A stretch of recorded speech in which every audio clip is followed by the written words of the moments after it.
Muy buenas tardes, bienvenidos a una nueva emisión de Prevención TV, nuestro programa en común en su séptimo ya ciclo en el aire. Bueno, como les decíamos en programas anteriores, hemos vuelto a lo que es la prevención en sí. Vamos a hablar hoy de un tema cardiológico que, bueno, no reconoce edad. De hecho, algún paciente esta mañana nos hablaba del tema ya con cardiopatía. Él decía que se sentía muy arrítmico. Vamos a dedicarle hoy el programa del día de hoy, al tema palpitaciones. Así que luego de un breve corte nos vamos a dedicar a hablar del tema.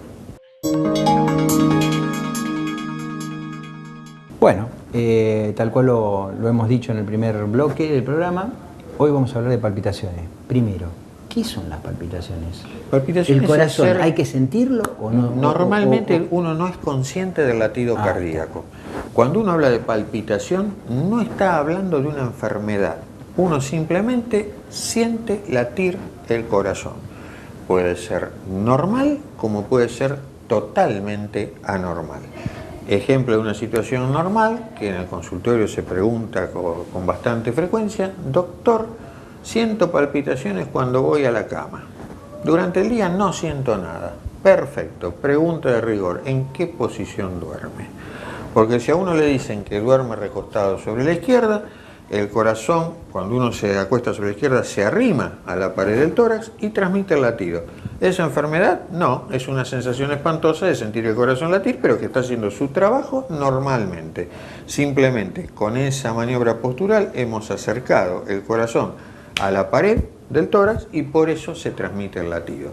Lo cual, como ustedes comprenderán, si es nada más que esto, no es enfermedad. Ahora, si el paciente nos consulta, dice: doctor, durante el día no la siento, pero a la noche, independientemente de la posición, en general siempre tengo y noto que me late el corazón y por ahí para y arranca de nuevo, tengo una percepción distinta. ¿Por qué es esa percepción distinta? ¿Qué tiene de diferente el día de la noche? Cuando uno tiene palpitaciones, tiene que registrar una serie de cosas: el horario, la actividad, el tipo de palpitación. La característica. ¿Qué quiere decir el tipo de palpitación? El corazón va muy rápido, el corazón va muy lerdo, la palpitación viene de golpe y se va de golpe, la palpitación viene y dura mucho tiempo, me dura una media hora, unos 40 minutos. ¿Es pareja o es despareja? Doctor, siento que el corazón se frena y vuelve a arrancar. Siento un golpe, el corazón se frena y vuelve a arrancar. Todo ese tipo de palpitaciones pueden estar diciéndonos cosas total, completa y absolutamente diferentes. No es lo mismo tener palpitaciones o sentir el corazón rápido si uno corre o tiene fiebre.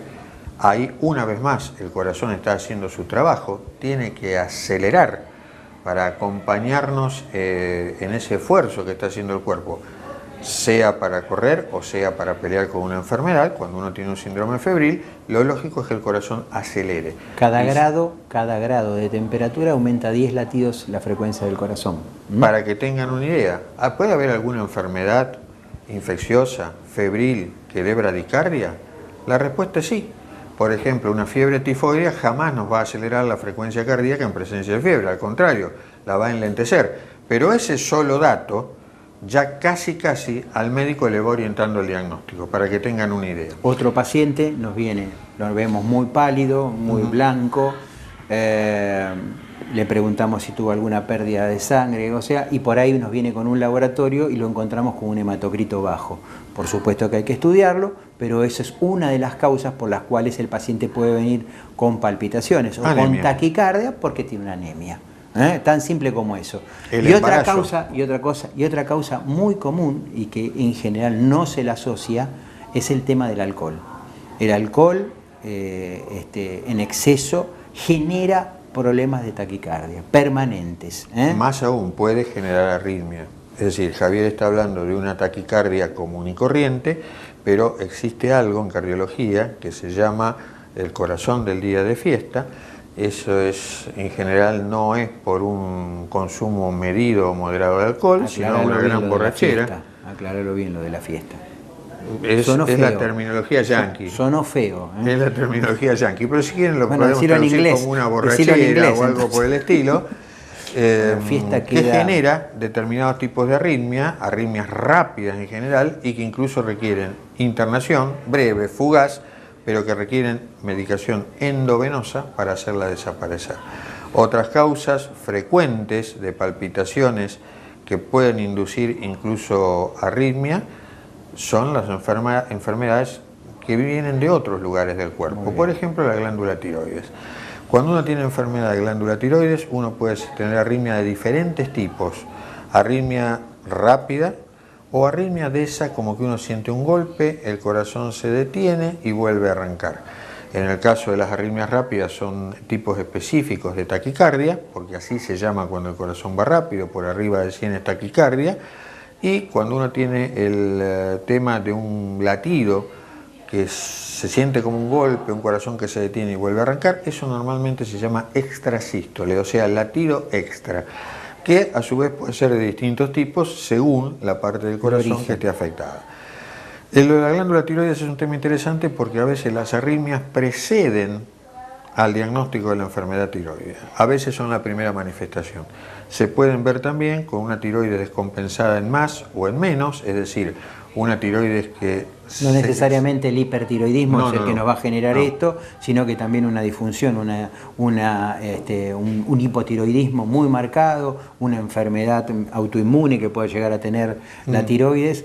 La primera expresión es la de la arritmia. Entonces nosotros, al pedirle al paciente un ecocardiograma y ver que la estructura del corazón está total y absolutamente sana, ya nos hace pensar en la etiología tiroidea. Tan frecuente es que en general nosotros el primer órgano en el que pensamos cuando tenemos un paciente que viene y nos refiere palpitaciones y tiene una ecografía cardíaca total y absolutamente normal, sin patología estructural, estamos pensando en una disfunción tiroidea. Hay un tema más, puede que la tiroides funcione bien con la medicación, pero a veces cuando se sube la dosis de la levotiroxina, eso puede inducir arritmia per se. Es decir, el mismo tratamiento que uno utiliza para tratar la enfermedad de la glándula tiroides puede ser capaz de ocasionar arritmia. ¿Es la única situación? No. Ustedes van a ver palpitaciones y arritmia con otro tipo de enfermedades que son las enfermedades respiratorias. Cuando uno tiene un paciente que tiene EPOC o que tiene asma, puede ocurrir que por un lado la falta de oxígeno genere arritmia, como puede ocurrir que la misma medicación, los aerosoles que usamos, aunque los más modernos lo hacen con menos frecuencia, puedan generar arritmia e incluso taquicardias muy importantes. Todo eso también secundario, en el caso del EPOC, a la falta de oxigenación. Es un mecanismo semejante, parecido al de la anemia. ¿Qué pasa? El corazón comienza a latir más rápido para que llegue más agua al tanque, digamos, a nuestras neuronas, a nuestro cerebro, que es el que más oxígeno consume. Entonces, la respuesta de nuestro organismo ante la falta de oxigenación por un EPOC es aumentar la frecuencia cardíaca para poder mantener un volumen minuto, o sea, una expulsión del corazón lo más adecuada a lo normal posible, o en este caso acelerarlo para que me supla la falta de oxigenación que tiene la sangre con mayor cantidad de flujo. Entonces ese flujo se otorga, se provee a través de una mayor frecuencia cardíaca. Hay otras enfermedades que pueden inducir arritmia y que tampoco son cardíacas. Si usted tiene problemas digestivos, le hace gastritis, úlcera, colon irritable, tanto el estómago como el intestino tienen la posibilidad de generar una cosa que Fernando en el próximo bloque, No Toque el Control Remoto, le va a decir de qué se trata. O sea que la patología digestiva puede tener que ver con el corazón. Correcto. Así que no toque el control remoto y ya, detrás de un breve corte se va a enterar de qué es lo que está sucediendo en el tubo digestivo y cómo me repercuten en la actividad cardíaca. Corte y volvemos. Desde que usted contrata una cobertura médica hasta que comienza a utilizarla, todas las empresas son iguales. Después, es mejor que sea el Círculo Médico de Quilmes, quien le ofrece a través de Femeva Salud Quilmes y Emedic una real libre elección del profesional en su consultorio particular y beneficiarse con su aporte de ley.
Bueno, quedó pendiente eso. Estabas hablando de patología digestiva, yo te corté, porque el señor director nos hizo seña de que nos iban a sacar del aire, si no tenemos que también tener alguna tanda comercial para que este programa pueda seguir 8, 9, 10 años hacia adelante. ¿Por qué no? Entonces, te había interrumpido, y te pido disculpas, disculpa a la audiencia también, si no también se hace muy aburrida, así que unos consejitos vienen bien de vez en cuando. Patología digestiva, ¿qué tiene que ver con el corazón? Tiene que ver algo muy simple. Hago mal los deberes como siempre. ¿Qué es hacer mal los deberes con la patología digestiva? Bueno, yo sé que tengo una gastritis, que tengo acidez, a lo mejor hace años me diagnosticaron una hernia tal o un colon irritable. Pero viste cómo es, el colon irritable es porque estoy loco, estoy estresado, la gastritis también. Hago 3 o 4 días de dieta, mejoró el tema, me tomo algún omeprazol, ya está. En realidad no es la ruta lógica para curar ningún problema de estos. Uno tiene que ir a un gastroenterólogo. Para cualquiera de estas cosas hay como mínimo un mes de tratamiento. Muchas de estas cosas tienen endoscopía para asegurarse de los resultados y demás. Y no es lo que normalmente hace ningún paciente. Cuando el paciente tiene diagnóstico de una patología digestiva, suele usar estas ruedas de auxilio de 2, 3, 4 días y queda ahí. Pero el problema no se curó. Y una de las maneras que tienen de recordarnos el tubo digestivo que el problema está ahí, es que ese tubo digestivo tiene la posibilidad de mandar a la sangre una hormona, una sustancia. No tiene importancia por ahí el nombre de la hormona, no se lo van a acordar, pero sí tienen que saber que esa hormona tiene dos temas. Por un lado puede bloquear todos los efectos de la adrenalina, entonces nos puede hacer mandar unas hipotensiones y unos episodios sincopales fantásticos de las que nos recuperamos enseguida, pero ¿qué pasó? Seguramente algún vecino o algún familiar suyo le ha pasado comiendo en algún lugar, estaba comiendo y de repente, ¡pum!, se nos cae redondo el piso. Bueno, es el reflejo que estaba diciendo Fernando, parasimpático, que cursa con bradicardia, baja frecuencia cardíaca e hipotensión arterial sumada, con lo cual no me llega agua al tanque y el paciente se desploma literalmente. O hace un episodio sincopal. Y la segunda posibilidad, apunta Javier, la bradicardia, pero también de por sí nos puede dar arritmia de esa que contamos como extrasístoles. Es decir, existe esa posibilidad también y es un aviso que no hay que desoír. Porque lo primero que hacemos, una vez más, no es pensar en el gastroenterólogo. De entrada, cuando existe uno de estos episodios, vamos al cardiólogo, vamos al clínico, pero es como que la parte digestiva siempre queda de alguna manera menospreciada. Un plano secundario, ¿no? ¿Existen otras posibilidades? Sí, existen sustancias de consumo, les diría, diario. Por ejemplo, el café. No nos vayamos del tubo digestivo porque les quiero decir algo a la gente para que tengan noción de la interrelación que hay entre lo digestivo y el corazón. Nosotros tenemos un músculo que se llama diafragma que divide la cavidad torácica de la cavidad abdominal. El corazón descansa sobre ese músculo.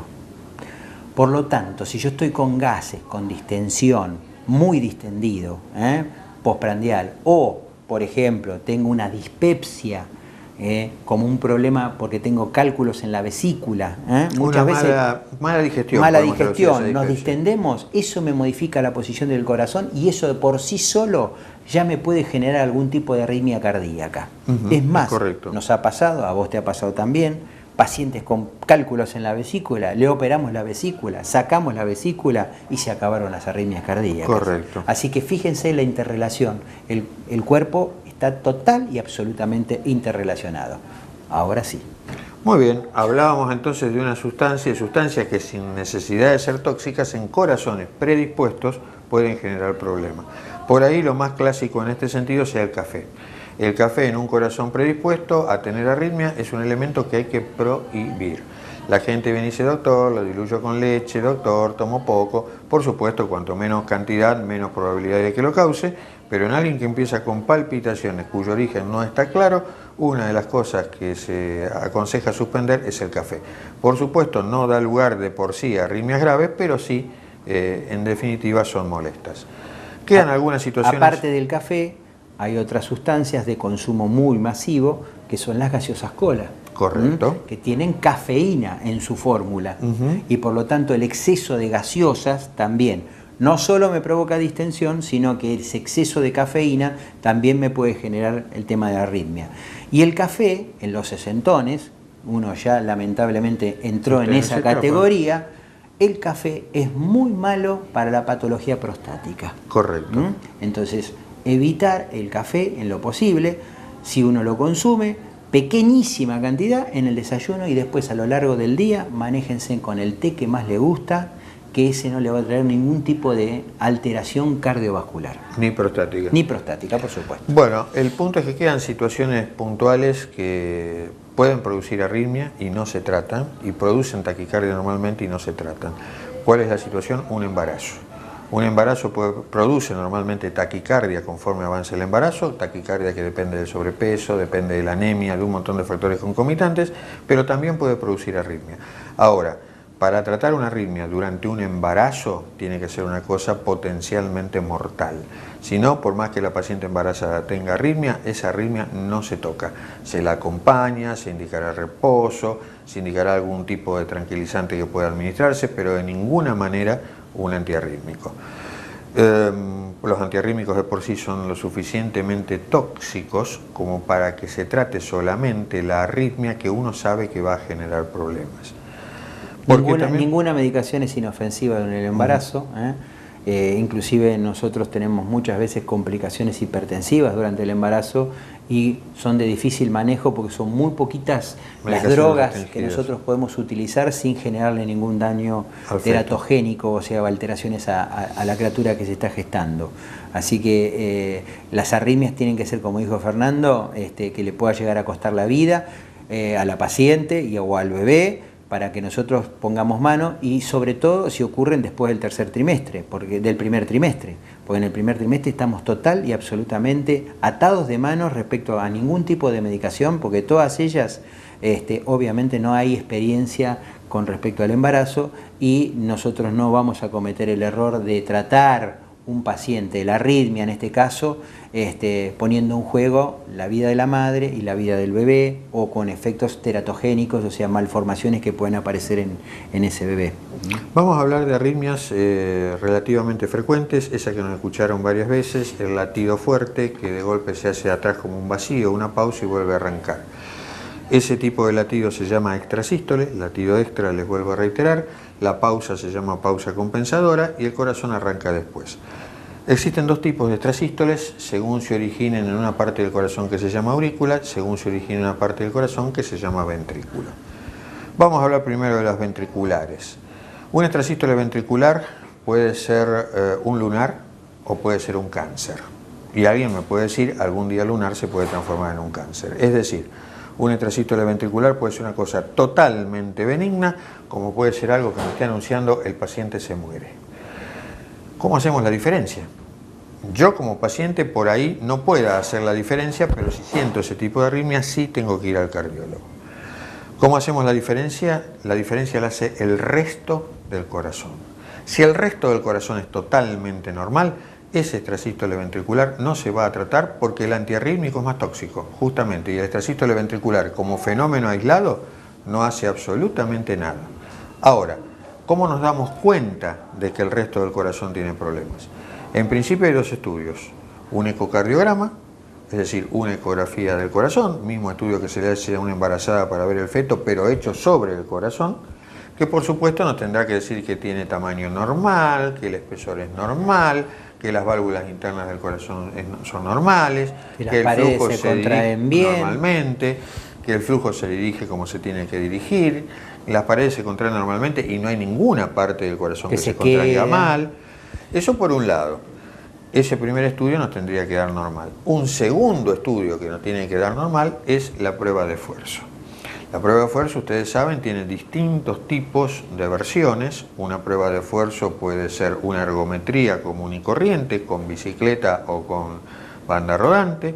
Una prueba de esfuerzo puede asociar simultáneamente la ecografía con una bicicleta ergométrica, o una prueba de esfuerzo puede ser hecha a través de una inyección, cadolinio en este caso, que nos va, tecnecio en este caso, que nos va a permitir ver nuestro corazón en una suerte de pantalla de TV a posteriori del esfuerzo, como para buscar algún problema. Eso se llama cámara gamma. Piensen que son los mismos tipos de estudios que uno le hace a un deportista. Es decir, para saber si un paciente que hace deporte puede hacer una muerte súbita durante el deporte, es el mismo tipo de estudios que uno efectúa. Porque justamente una muerte súbita normalmente es una muerte por arritmia. Entonces, esto que está diciendo Fernando es muy importante, y hay otro método de diagnóstico que en este caso, si la extrasístole ventricular con el ejercicio desaparece, nosotros le podemos dar la tranquilidad al paciente de que pueda hacer actividad física tranquilamente. Otra manera es el famoso Holter, que es un grabador que graba las 24 horas del día el corazón y nos cuenta, nos cuantifica las arritmias y nos da lugar a que nosotros podamos tener un trazado de 24 horas o de 48 horas, hoy día se puede colocar Holter de 2 días, y ver qué características tienen esas extrasístoles, de dónde son el origen, si tienen formas complejas, es decir, que hace algún episodio de taquicardia cortas, entra y sale, y nos alerta de cómo, si estamos frente a un paciente con gravedad por la arritmia o no. Correcto. Y se terminó. Y no pudimos hablar de bradicardias, estuvimos hablando solamente de las palpitaciones cuando hay veces que podemos tener episodios de taquicardia y episodios de bradicardia simultáneamente, que son otros tipos de enfermedades que lo vamos a ver en otro programa. Así que tras un breve corte cerramos el programa por falta de tiempo. Bueno, llegamos al final de este nuevo programa, esperamos que les haya gustado, esperamos que el que se vea reflejado en alguna situación de estas concurra rápidamente a su cardiólogo, que le va a ofrecer gustosamente la solución. Así que, sin más, si existe alguna pregunta, ustedes conocen los métodos habituales a través de las redes, a través de Facebook para conectarnos, y no me queda más que agradecerles la fidelidad a ustedes, a nuestros sponsors, y esperarlos dentro de 7 días. Los programas no son para que se preocupen, sino para que se ocupen. Así que dentro de 7 días nos reencontramos en una nueva edición de Prevención TV. Hasta entonces, y que tengan una muy buena semana.